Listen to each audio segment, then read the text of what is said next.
Thank you, Dr. Val, for taking your time to come with us. It's really a pleasure having you tonight. Thank you. Thank you so much for inviting me. I absolutely love talking about naturopathic medicine, my profession, health in general. So I'm just so happy to connect with you and your viewers. So tell us about your business. The people who don't know you, who don't know anything about your business, can you tell us what it is?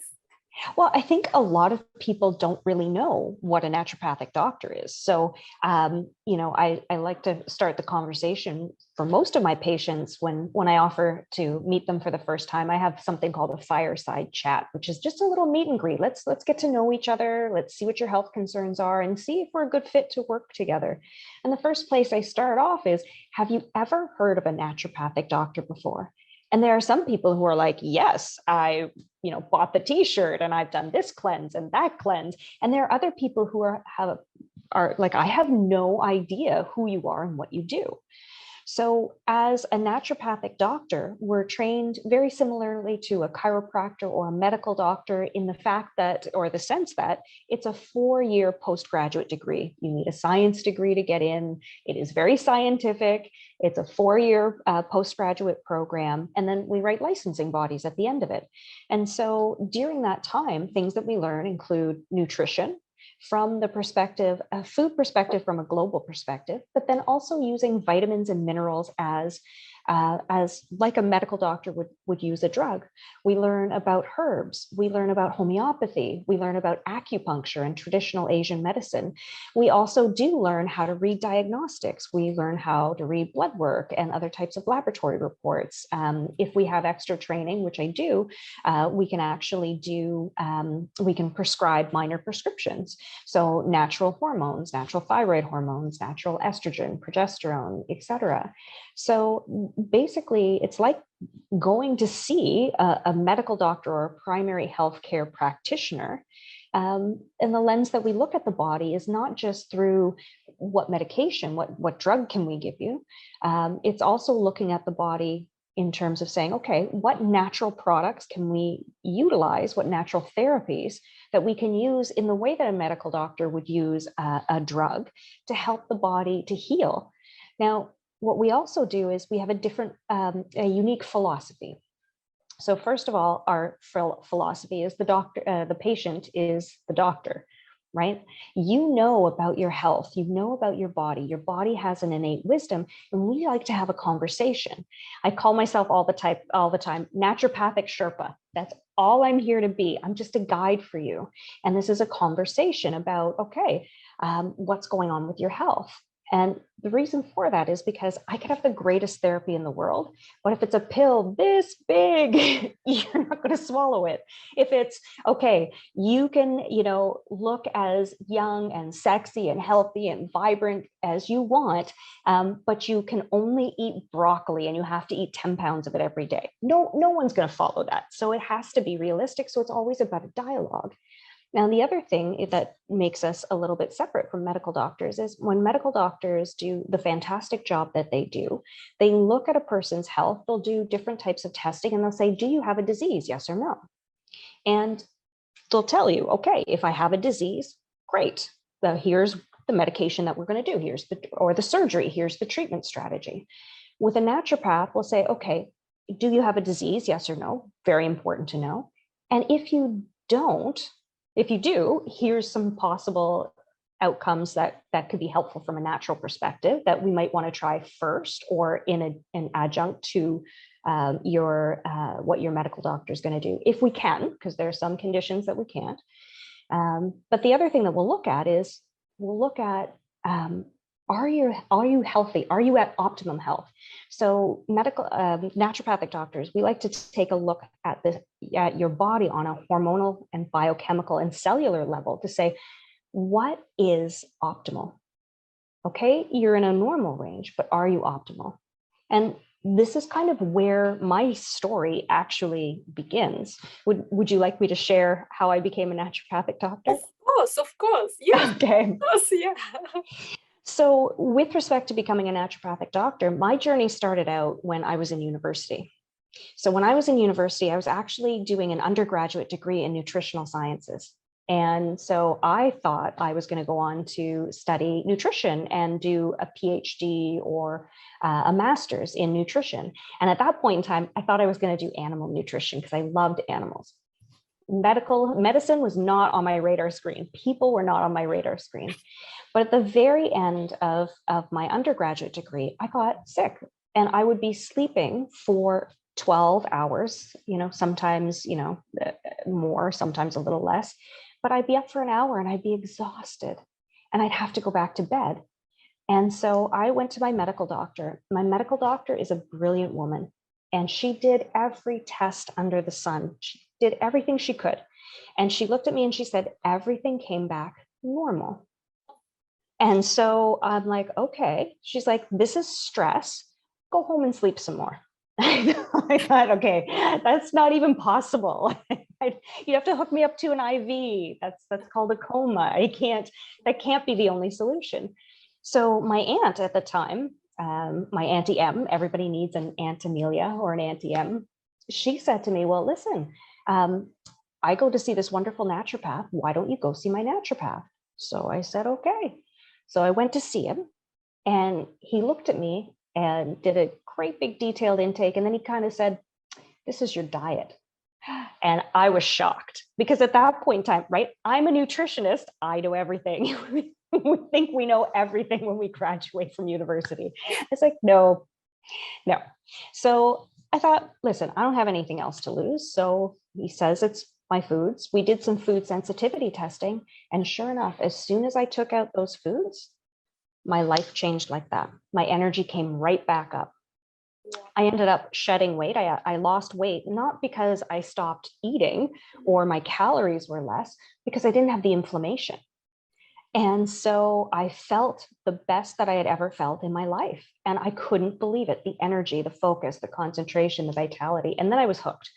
I was like, you guys have secret knowledge.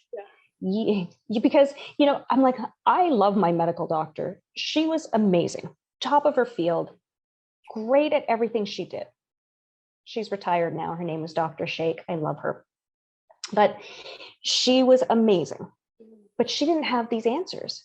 So I hear that reflected a lot from a lot of my patients now. They come in and they say, I went to my medical doctor. Everything is normal, but something's not right. And that was the position that I was in. So, well, then I went on a quest for knowledge. And so I ended up applying to the Naturopathic College. I ended up graduating. Because of my passion for nutrition in particular, I ended up winning an award for the most outstanding classmate of mine who in nutrition in that particular area. Wow. It was just a love affair. It wasn't that I was better or smarter than any of my classmates. It was just, I was so passionate about it.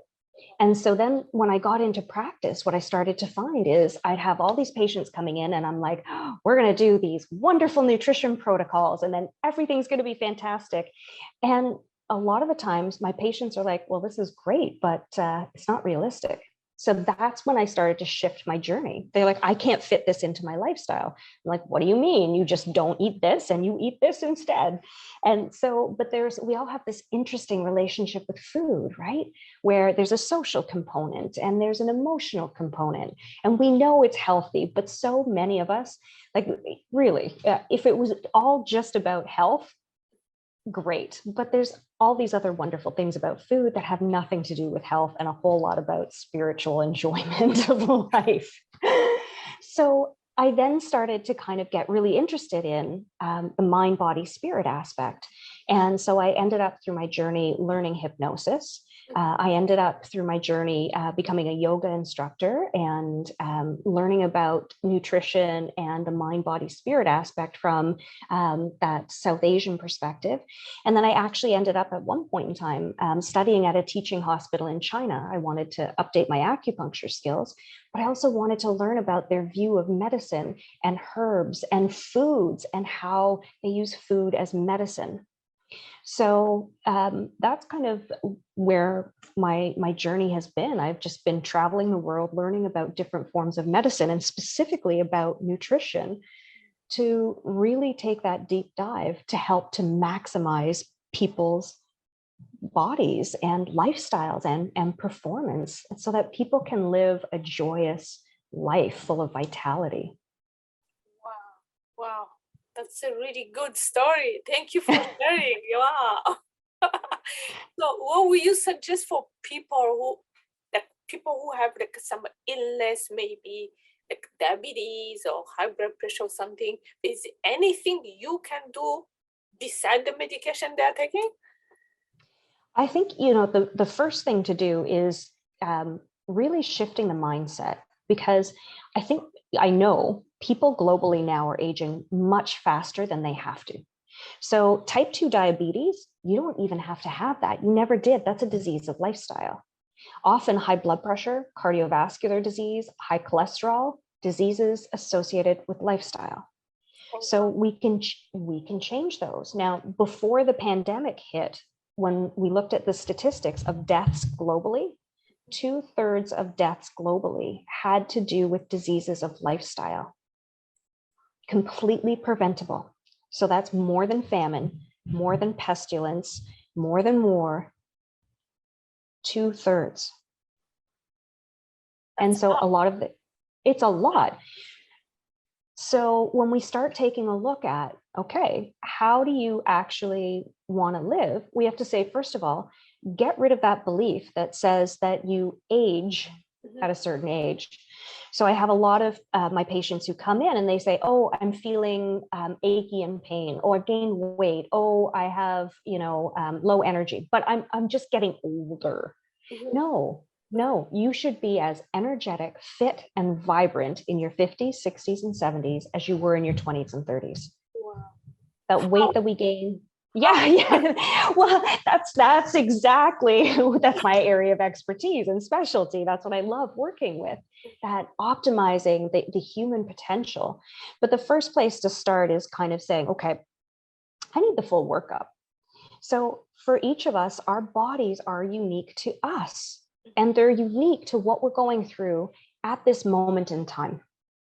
So you really need to sit down with your experts, and you need a healthcare team now. If you have a medical doctor, great. If you don't, get one, because we need a medical doctor, but we need a naturopath, and we need an osteopath or chiropractor. We need a variety of people around us working together as a team. So what I like to do when I take that deep dive is really talk to someone and really drill down what happened before in their lifestyle. Where are they now? And then what are some of the circumstances that could be contributing to how they're feeling? And then take a look at as well, what diseases are we preventing? And really take a deep dive and a real deep assessment into all of the body systems. Now, for some of my patients, they like genetic testing. So we can do genetic testing to find out the percentages of carbohydrates, fats, and proteins you should be eating, how you should be exercising. Are you having issues getting rid of some of the toxins from your body? Are you having difficulties getting rid of your hormones, for example, when you break them down in your body? What are you absorbing or not absorbing in terms of vitamins and minerals? How are you utilizing them? So I like to take a look at that, then assess, okay, is there something where hormones are out of balance? Not just estrogen, progesterone, and testosterone, but what about DHEA, which is the anti-aging hormone? What about cortisol levels, which is that stress hormone, that fight or flight that we're all in? And then take a look at the immune system. And maybe you have food sensitivities, maybe you don't, but it's good to have someone with a bird's eye view who knows some of the signs and symptoms to say, hey, is it worth looking in this area? Is it worth testing for food sensitivities? I have patients who come in and they have symptoms that I say, hey, these symptoms signal food sensitivities. And then we talk about, okay, should we test for them? And what would that give us? And then I have others that come in because they had a friend do it and say, I want that food sensitivity test. And I'm like, okay, you might not need it. So if you don't need it, don't ever do a test you don't need. But I think having a really good assessment, finding out what's going on. So we know there are wonderful places out there. There's a wonderful place called MedCan where you go in and they do the deep dive. Uh-huh. and it feels so good. And they give you this wonderful report. This is what's going on here. This is what's going on there. So you need like a naturopathic version of Medcan who kind of takes you that deeper dive and really kind of gets the answers. Are you eating the foods that are really right for your body? Oh, wow. That's the question. How to know which food is right for you? That's exactly it. And that's where the health industry has been horrendous. And so, I mean, in terms of what we think about it as foods that are healthy, I mean, should we go paleo? Should we go plant-based? Should we go vegan? Yeah. Should we go Mediterranean? Should we go keto? Yeah. Meat's bad for you? Oh no, it's good for you. Yeah, fat's bad for you? Oh no, it's good for you. Well, so we hear these studies contradicting themselves all the time. And the reason for that is actually there's genetic variation that's out there. So what works for one particular person at one point in time in their life is not going to work for them for the rest of their life. But we can know genetically if you're better off having a higher amount of plant-based foods, how saturated fats, are they going to be good for your body or bad for your body? Are the omega-3s going to be good for your body? Are the omega-6s going to be bad for your body? You know, we can start to take a look at that. There's a certain type of genetic material or a genetic variant that for people who have this genetic component, when they eat olive oil, they lose weight off the midsection. Wow. Those people can drink a bottle of olive oil and be fine. I know. But the thing is, they like it. So they're like, I know my body likes this. So, you know, so knowing those type of things would be a good idea. And there's ways to assess. Yeah. But your circumstances and what you need at a particular time, especially if you're under stress, will change things too. And so I think this is, yeah. So you know all about it. Oh yeah, I do. And the people who watch your YouTube channels, they're all high performers. Mhm. So they know they want to live that go, go, go, go, go lifestyle. Yeah. And so when I talk to a lot of my patients, I ask them straight out, are you stressed? And they'll be like, nope. No, I'm okay. like, really? Yeah. But then you'll listen to what's happening in their lifestyle. And they're like, well, everybody does that. I'm like, well, first of all, no. But they'll say, no, I'm not stressed because I have all of these things going on throughout the day. I'm a high performer, but I'm not breaking down. Yeah. And so, yeah, I'm not rolled in the corner in a ball. So I'm okay. And I have to have that conversation with a lot of my patients. And so I want to bring this to your viewers. Like when you have what I call a high performance lifestyle, and you want to have a high performance lifestyle and you enjoy it and it's okay to enjoy it, or maybe you don't enjoy it, but you want to be able to kind of crush it because it's what you have to do right now. So you get up in the morning, maybe you take care of your kids, maybe you get to work out, whatever that is. Then you go to work and then you continue working and then you still work and then you pick up your kids and then you drive your kids to wherever sporting event they need to go to. And then you help them with their homework and then you're still working and then you make dinner and then you clean up and then they go to bed and then you still work. Yeah. Lather, rinse, repeat. Go to bed after midnight and then get up 4 or 5 in the morning. Right. Yeah. Yeah. Yes, that's what I call a high performance lifestyle. Yeah. And so many people are doing that, but they're not fueling their body for it. And so they don't feel that they're under stress because they're like, okay, this is what everybody does. It's just what I have to do. This is life. These are the results I want to get. And I don't want to compromise and I'm not crying. So we're good. But your hormones inside your body respond to that lifestyle the same way that your ancestors would have said, oh, there's a tiger. Do I hit it on the head or do I run away?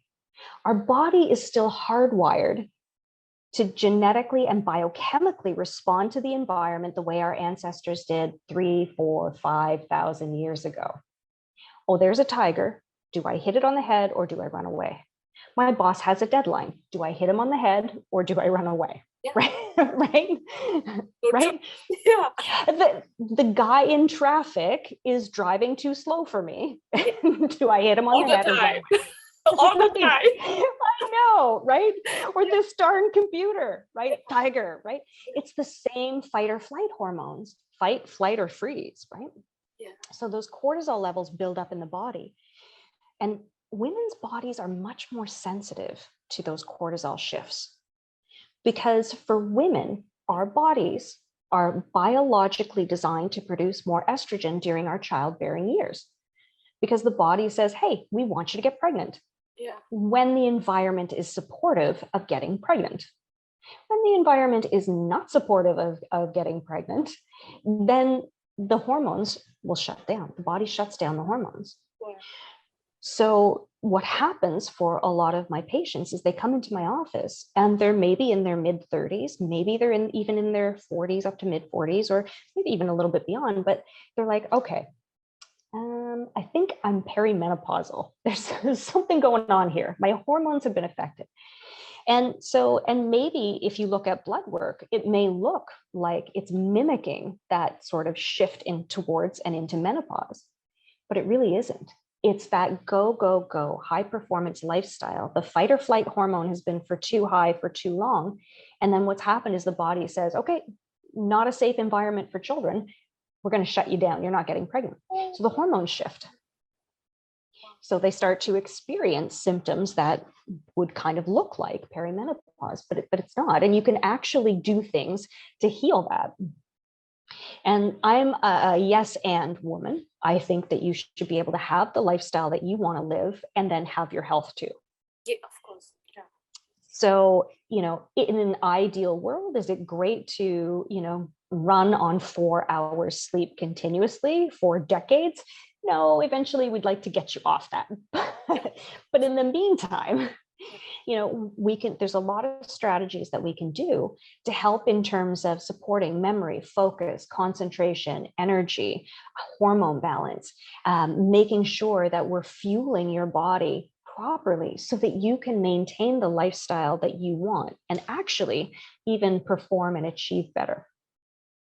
So what would you suggest for like my audience? I know they at least have one full-time job and they're trying to start a business and they have family.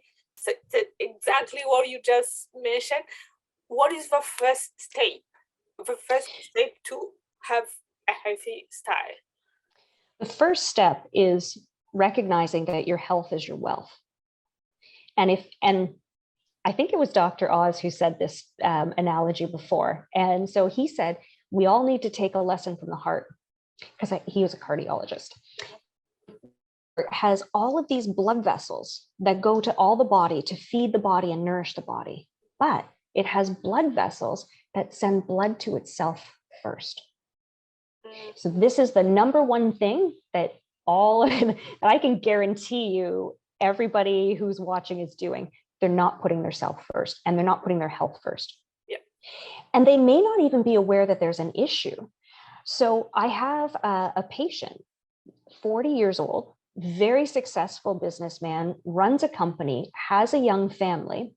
And he's like, okay, I exercise, I work out, I feel my health is fairly good. My weight is a good weight. But I'm a high performance guy. I want to perform better. And I saw the results that you got for my friend. I want that. Let's do the full dive. Let's find out what's going on. And he was like jumping in. And I'm like, this is great. And so we ended up doing the testing, and his cortisol levels were honestly the highest I've ever seen. Oh. And we sat down and had a conversation. I'm like, I'm so glad that we did this test, because if you continue on with your cortisol levels this high over time, you're headed for a heart attack. Right?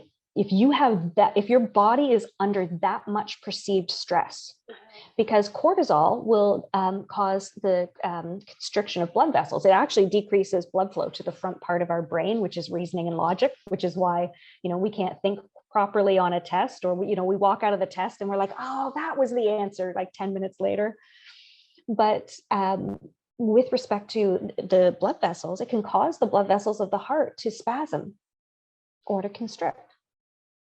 So we had a very frank conversation about, okay, you didn't even realize the impact that your lifestyle was having on your body. but it's like taking a little tiny knife on a bridge that's made out of rope and just kind of slowly cutting the bridge, right? So you're getting the little fray happening, and then eventually it'll just snap. Those are the people who you're kind of like, wow, they dropped at 50, and like, who would have known, because they were so healthy and it just was out of the blue, and I don't get it. Wow. That could be part of the reason. Yeah. And because So outside you don't see anything wrong and you feel okay.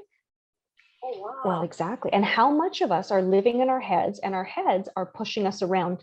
Oh, now I'm going here, now I'm going there, I'm going to the next thing, and you just don't sit down. If you do sit down, you're done for. Because you have a deadline.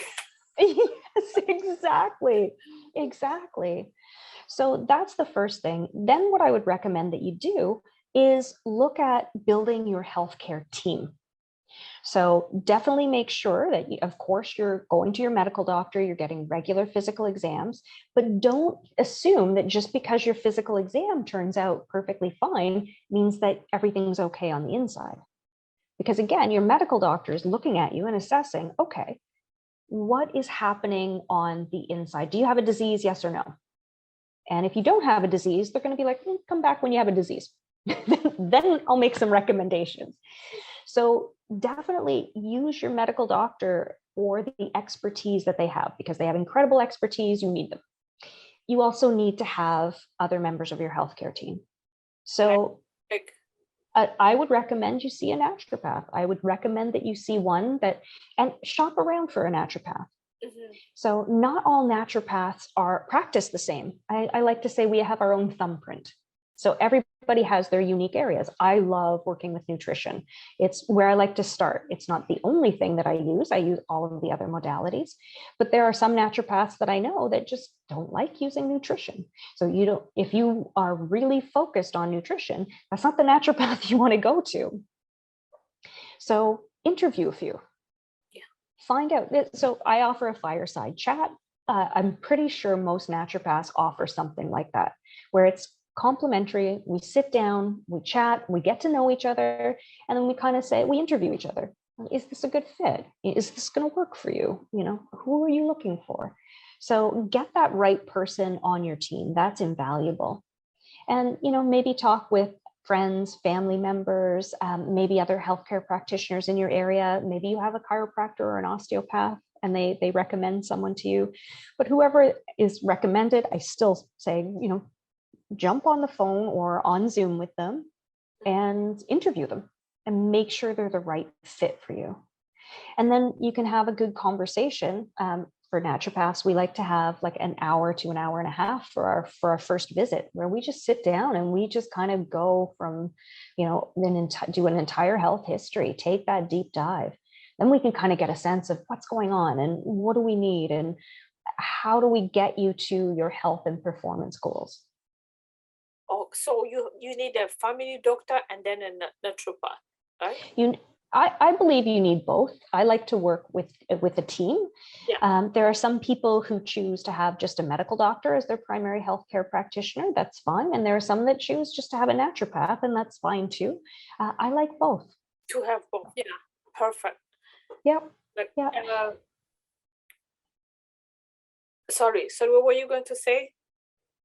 Well, I was going to say, once you've kind of established your healthcare team, mm-hmm. then you can start to take that deep dive into what is the next right step for you. Because people ask me all the time, Dr. Val, what's the one thing that I can do to live to 120? Because I'm all about living to 120 now. And I say, well, it's not one thing. Yeah. It's about the 10,000 things, tiny little things that you do on a daily basis. Everything that you put into your mouth, every piece of food that you put into your mouth, every drink takes you either towards health, away from health, or keeps you right where you are.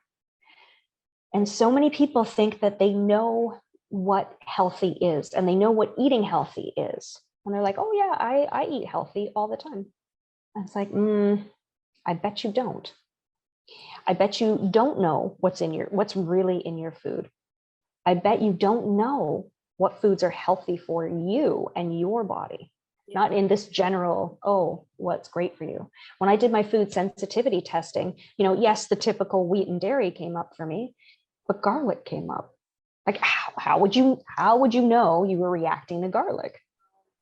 I've seen kidney beans come up for some people. That's a healthy food. Yeah. So yeah, so you wouldn't expect it. So if for someone, who has issues with thyroid function, anything from the cruciferous vegetable family can lower thyroid function. So if you have low thyroid, and the cruciferous vegetables, by the way, are broccoli, cauliflower, cabbage. Those foods can shut down thyroid function. So can spinach and kale. And what's the first thing you do when you are starting to gain weight, which is one of the symptoms of low thyroid function? Eat vegetables. Especially raw vegetables, right?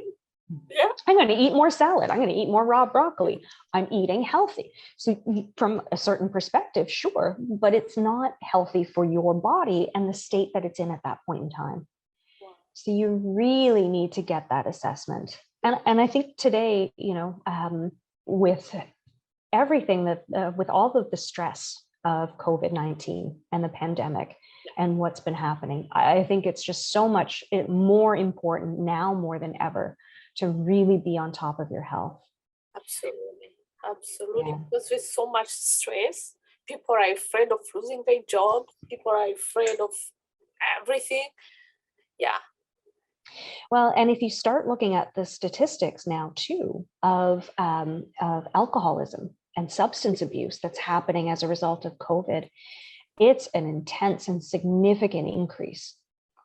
And more so in women. No.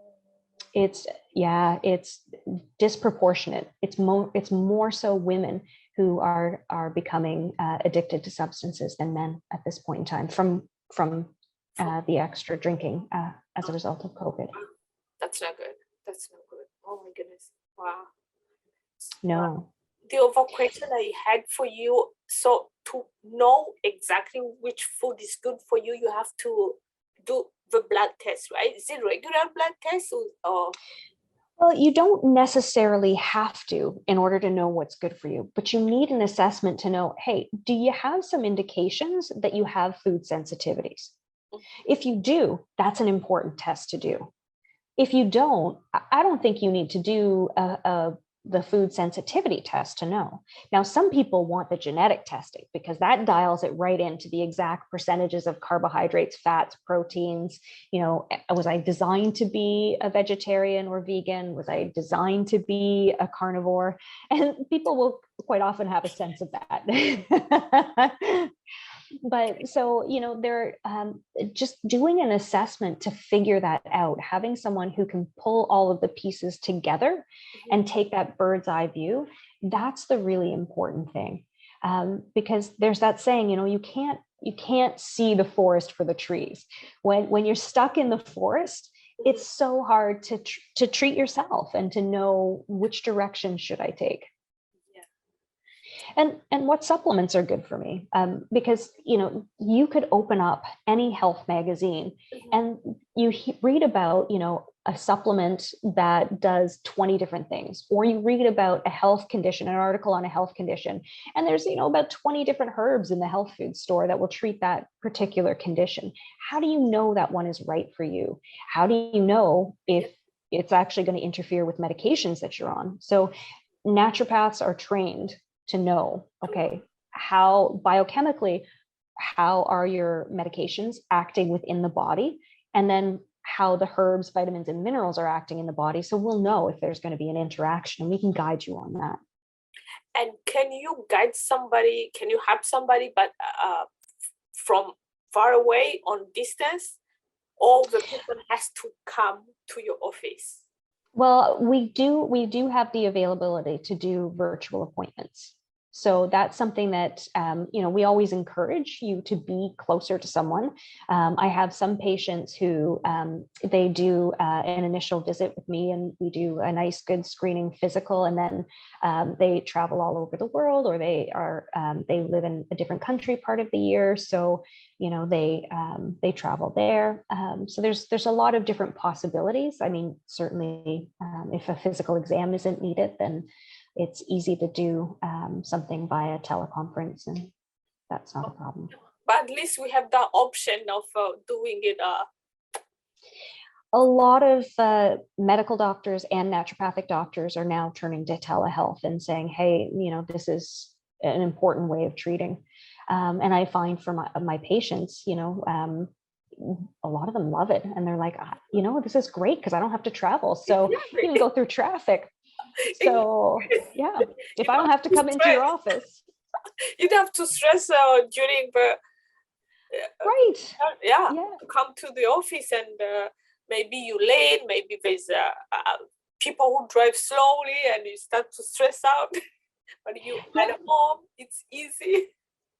Absolutely. Yeah, my office is in Toronto, but I have a lot of patients who, maybe they work in Toronto, but for quality of life reasons, they live outside of Toronto. And so for them, they're like, hey, if I don't have to take time out of my workday and I can see you virtually because we don't need to do a physical exam, or I'm not doing acupuncture on them. So the acupuncture, you got to be live for. No choice. But yeah. But they love it. That's really good. So thank you so much, Dr. Val. But we have to put your contact in the description. So other than that, how can people get in touch with you? Yeah, well, one of the things that they can do is they can actually go to my website.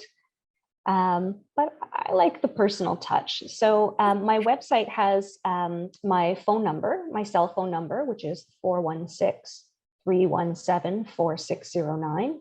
And I'll put that in the chat box so you have that contact information available to anybody who wants to reach out to me. And then the office phone number is 416-901-3881. And they can always, again, go to my website and just book a fireside chat. And then we can just meet via telehealth and have a conversation. Yeah, because I know so many people are stressed out with starting a business and having a full-time job and having a family, and there's not enough hours in a day. Absolutely. Yeah. And they can also feel free to email me at drvalfranc@gmail.com. And so that's DRVALFRANC. So Frank is a little bit tricky. It's spelled FRANC. And ND for naturopathic doctor @gmail.com. Perfect. I will make sure I put everything in the description, and so people can have get in touch with you. Thank you so much for your time. And I wish you a wonderful day, and talk to you soon. Thank you so much. Thank you. I appreciate it. Thank you.